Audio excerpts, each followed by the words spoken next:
না না, ছবি তোলো আগে। আগে কারা বাচ্চারা তুললে, এবার সায়নরা ছবি তুলবে, তারপর বৌদিরা, আর লাস্টে গিয়ে তারপর আমরা ছবি তুলবো। দেখলাম ছবি তোলার কম্পিটিশন। হ্যালো বন্ধুরা, welcome to my YouTube channel. তো দেখো এই যে এরা যারা আরেনাথুনের মা, তো এদের নিয়ে সব করার নিয়ে আজকে ফলহারণী অমাবস্যায় পুজো দিতে যাচ্ছি। তো ওরা দেখতে থাকো, ভালো লাগবে। রাস্তায় পুরো ডিটেলস দেবো কিরকম পুজো দিলাম, আর লাইট দিলে ভবিষ্যতের মতন অন্ধকার। চলো টাটা। আমরা এবার বাইরে চলে এসেছি। তো বাইরে দেখতেই পাচ্ছ, এই যে এখন দাঁড়িয়ে রয়েছি। গাড়ি বের করা হবে এবার,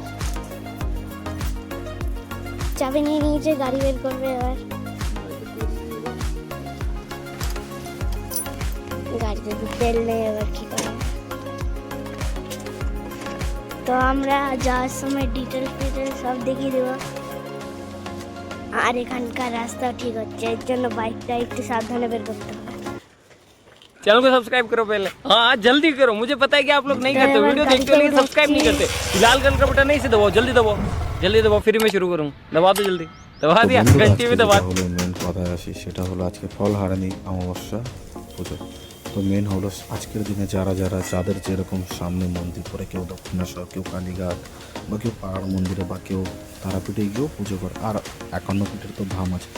আর এই যে আমার এর আগের মাকে দেখতে পাচ্ছেন হেলমেট ছাড়া, অবশ্যই এটা ভাববেন না যে দক্ষিণেশ্বর হেলমেট ছাড়া যাওয়া যায়। বহু পুলিশের চাপ। কিছুদিন পর রাস্তায় আমরা এক জায়গায় দাঁড়িয়ে যাবো, সেখানেও হেলমেট পরে নেবে। এখন আমরা লোকালে আছি। তো মেন কথায় আসি, তো আজকের যে আমার ছোট ব্লগটা হবে, আজকের ব্লগটা হবে আমি দক্ষিণেশ্বর গিয়ে পুজো দিলাম। কিন্তু বেশিরভাগ ক্ষেত্রে সবাই কী করে, যেখানে জুতো রাখে, মোবাইল রাখে, আলাদা করে টাকা দেয়, সেখানে না রেখে আমি যেখান থেকে প্রসাদ নেবো সেখান থেকে আমি মোবাইল পার্স সব কিছু রেখে সব ডিটেলস আপনাদের দেবো। তো প্রথমত আমরা চলে আসি পার্কিং। আর পার্কিংয়ের বিষয়টা আপনি জানেন ভালো মতন। বাইক হলো ঘন্টায় 10 টাকা, আর 2 চাকা হলো ঘন্টায় 20 টাকা। তো আপনারা যত ঘন্টা রাখেন সেই হিসাবে। আর এই যে দেখতে পাচ্ছেন লাইন দিয়ে যে সবাই দাঁড়িয়ে মোবাইল, ব্যাগ, পার্স এগুলো সব রাখছে, কারণ এগুলো নিয়ে একদম ঢোকাও অ্যালাউ নেই মন্দিরের ভেতরে। এগুলো আমরা এখানে রাখবো না, আমরা সোজা চলে যাবো কোথায়, যেখানে আমরা প্রসাদ নেবো সেই জায়গায়। তো আমরা তারপরে কী করি, স্নান করার জন্য যেখানটায় দুটো ঘাট আছে, একটা হলো আপনার স্নান করার ঘাট, একটা হলো আরতির ঘাট। তো আমরা আরতির ঘাটে চলে, এই যে জরিটা দেখতে পেয়েছি, কি আর বলে যায়, পরে কথা আসি। তো এইটা হলো আরতির ঘাট। তো আরতি ঘাটে এসে আমরা স্নান করবো। আর এখন রয়েছে ভাটা। ভাটা মানে জল কম। এর অ্যানাউন্স করে দেওয়া হয়েছে যে কিছুক্ষণের মধ্যে জোয়ার আসবে, তার আগে বান আসতে পারে, আপনারা যে যার মতন স্নানটা করে ফেলুন, না হলে আপনাদের আধা ঘন্টা থেকে 1 ঘন্টা বসতে হবে।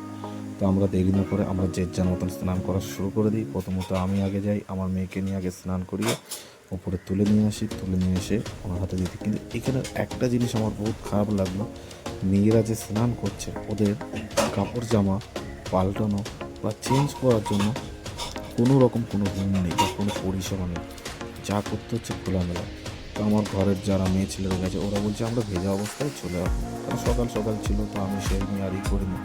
তো যাই হোক, তারপরে স্নান করার পর আমার লোকটা যখন পুরো মনে হচ্ছে এখানকার পান্ডার মতন দাড়ি ফাড়ি দেখেছে, মানে কী বলবো, বিভৎসরূপ মনে হচ্ছে। আর এই যে এবার মেয়েদের বাড়ি এসে ওরা এবার স্নান করতে যাবে। স্নান করার পর তারপর আমরা একসাথে যাব কোথায়, এই যে এর আগের টিম নিয়ে যাচ্ছি। দেখুন কোথায় যাচ্ছে, ওই যে সোজা দেখতে পাচ্ছেন তো, এটা হলো প্রসাদের ঘর। তার প্রথমত এখান থেকে লাস্ট মাথায় যেতে গেলে আপনি সত্যি বলছি কারো না কারো দোকানে ঢুকে যেতেই হবে, এমনভাবে এরাই করে। তো আমরা এখান থেকে ওদের কী করেছি, সাইড থেকে একটা যে রাস্তা আছে, আমরা ওই রাস্তাটা শর্টকাট হিসাবে নিয়েছি। কারণ দোকানের পেছন থেকে যে গলিটা দেখতে পাচ্ছেন শুরু, এই গলি থেকে আমরা সোজা চলে গেছি ফাঁকা ফাঁকায়। আর ওর পাশে 14 নম্বর কাউন্টার থেকে আমরা প্রসাদ নেওয়া শুরু করে দিই। তো 14 নম্বর কাউন্টার থেকে প্রসাদ নিই। প্রসাদ নেওয়ার পর ওখান থেকে আমাদের মোটামুটি ভালোই লাগলো। মোবাইল, জুতো, পার্স এগুলো যা যাবতীয় জিনিস আছে রাখার জন্য আলাদা কোনো পয়সা নেবেন না। হ্যাঁ, আপনার যদি মনে হয় আপনি 51 টাকা, 101 টাকা, 501 টাকা, 1001 টাকা যাতে হচ্ছে নিতে পারেন। আর ওনাদেরও আমি জানাইনি যে আমি ওনাদের ভিডিও করছি, কারণটা হলো দেখতে চেয়েছিলাম যে কীরকম ব্যবহার রাখে। না, এদের ব্যবহার সত্যি ভালো। আর আমাদের একটা 1001 টাকার ডালা দিয়ে দেয় সেটা পুজো দেওয়ার জন্য, সেটাও দেখাবো।